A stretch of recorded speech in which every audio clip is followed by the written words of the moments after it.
এই जो खेलटी वीर वेणु क्रिकेट एटा बहुत प्रसिद्ध भी ओडिशा रे हे गलानी एवं आपणकर शहीद ना रे भी होईची एवं क्रिकेट जेहेतु वर्तमान रो देश रे वर्तमान रो विश्व रे गोटे युवत्वर प्रतीक हो जाई क्रिकेट आ ये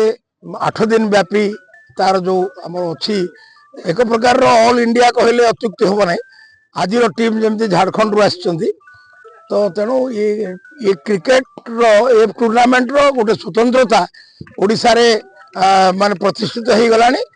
आउ माने बहुत भल भाव एटा होउची विशेष करी परजंग आमर केंद्र मंत्री नाम रे भी आइडेंटिफाइड प्रथमे युवावस्था रे से 2000 मसीह प्रथम यू विधायक होते तेणु तांकर उत्तराधिकारी युव पीढ़ी ये जो प्रतियोगिता करुचंती मु समस्त को शुभकामना दूची सारा अरेंजमेंट देखला पर एति कहि परिबी एटा पाखापाखि विश्वस्तरीय अरेंजमेंट जदिव विश्वस्तरीय नुह तथा विश्वस्तरीय अरेंजमेंट आउ बहुत उत्साहना बहुत गुड़ा ऑडियंस माने वाइब्रेंट ऑडियंस देखी बहुत खुशी लगला आउ निश्चय सार जमि किछि समय पूर्व कहले माने एठरु ही हमर एटा गोटे वेन्यू जो थ्रू कि आमे प्रतिभा खोजी पारिबा आगो को बढ़ी पारिबे समाने अंतर्जातीय स्तर रे खेली पारिबे